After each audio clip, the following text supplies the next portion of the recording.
इसका मतलब जो हमारे महापुरुषों ने हमें ज्ञान दिया, वो ज्ञान हमने जेब में रखा, उस पर अमल करना सीखा नहीं।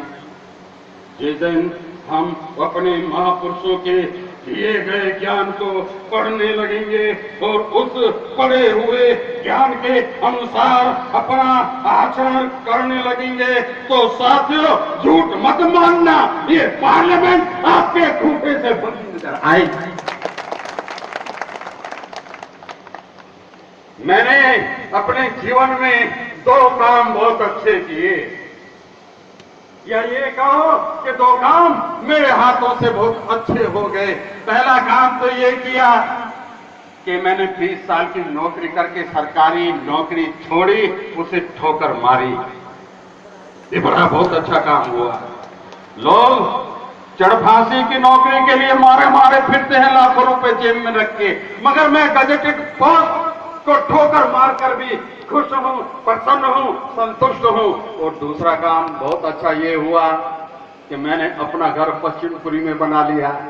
ये हमारे जनरल सेक्रेटरी साहब भारती जी, सुधीर भारती जी बैठे हैं, ये मिल गए। मेरे प्रधान राजपाल जी यहाँ नहीं हैं, अभी उन्होंने 1.5 करोड़ रुपया लगा करके सप्ताह बुद्ध विहार की सेहत बनाई है, और उस 1.5 करोड़ रुपए में 25 लाख रुपए हमारे प्रधान जी के हैं। प्रधान जी नहीं है इसलिए बता रहा हूं, आदमी की प्रशंसा करनी है तो उसकी बात करना, और आदमी को सुधार करने का सुझाव देना है तो हिम्मत करके उसके सामने देना है। मैं कहता हूं हमारे सारे भारतवर्ष की जितनी भी अम्बेडकरवादी, बहुजनवादी, बहिष्कृत समाज की संस्थाएं हैं, उन सबको हमारे अध्यक्ष जैसा अध्यक्ष मिले, हमारे भाई सुधीर भारती जैसा जनरल सेक्रेटरी मिले। ये ऐसा बुद्ध विहार है दिल्ली में जिसने राजू भारती को भी शरण दी थी। दिल्ली में जब राजू भारती गए तो सबसे पहले उसी बुद्ध विहार पे गए।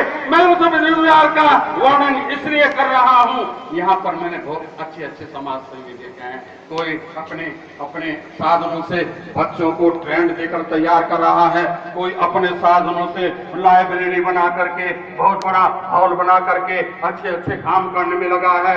मैं इस स्थान पे आया हूं तो बड़ी उम्मीदें लेकर के जाऊंगा कि आने वाला जो युग होगा, अगर वो बाबा साहेब अम्बेडकर की विचारधारा के अनुरूप होगा तो वो इसलिए होगा क्योंकि आपने साहित्य के महत्व को पहचान लिया। मेरा बाबा किताब पढ़ना ना जानता, मेरा बाबा किताब लिखना ना जानता, मेरा बाबा अंग्रेजी में माहिर ना होता तो मेरे बदन के फटे कपड़े, मेरी लंगोटी कभी भी ना उतरती।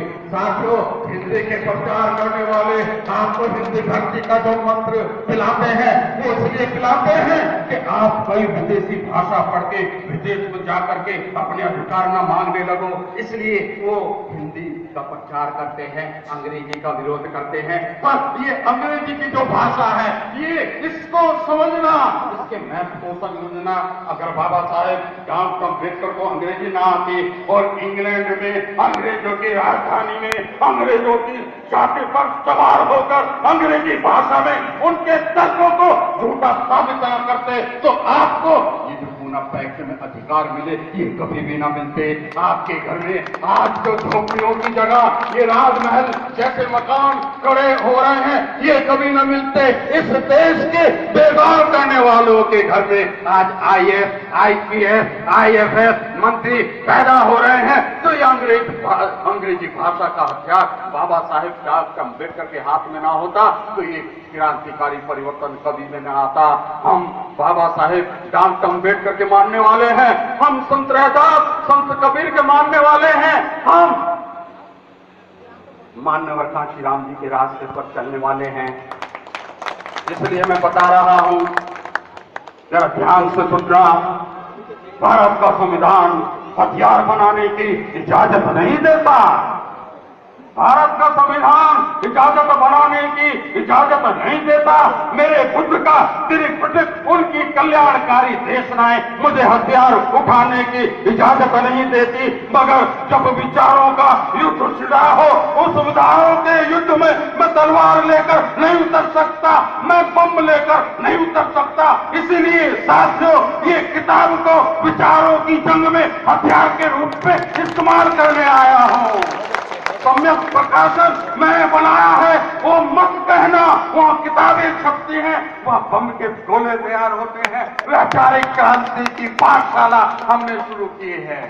मुझे खुशी है मेरे जो मित्र बैठे हैं ये किताब का महत्व जानते हैं। आप एक काम करना, जीवन में किताब अब जरूर खरीद के पढ़ना, और उस व्यक्ति को जिसने बाबा साहब की कभी किताब ना पढ़ी हो, कम से कम एक किताब उसे दान जरूर करना। तब जाकर हम समझेंगे कि जगन्नाथ प्रसाद जी के हम सम्मान में यहाँ इकट्ठे हुए हैं। साथियों, पहले से बहुत ज्यादा समय हो चुका, इसलिए मैं जो इस कार्यक्रम के सूत्रधार हैं,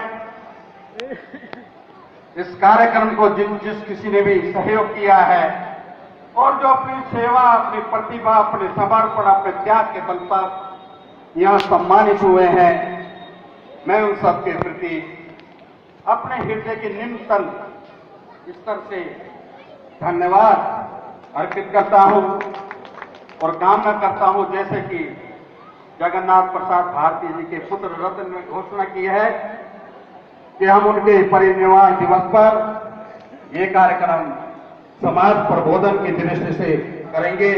मेरा यहाँ की जनता से ये निवेदन है कि किसी भी जिले में, किसी भी नगर में अगुवाई करने वाला बड़ी मुश्किल से होता है। अभी तक हम अगुवाई करने वालों का महत्व जाने नहीं है। और साथियों, अब आपके बीच में आपको अगुवाई करने वाली प्रतिभाएं अगर उभर रही हैं तो आप कुछ भी कर देना, मगर ऐसे प्रोग्राम को कभी भी फेल मत होने देना। सही, ये आपका दायित्व है, ये आपका दायित्व है। इस दायित्व को आप पहचानेंगे। मैं धार्मिक व्यक्ति हूं और ये मानता हूं मेरे पंचशील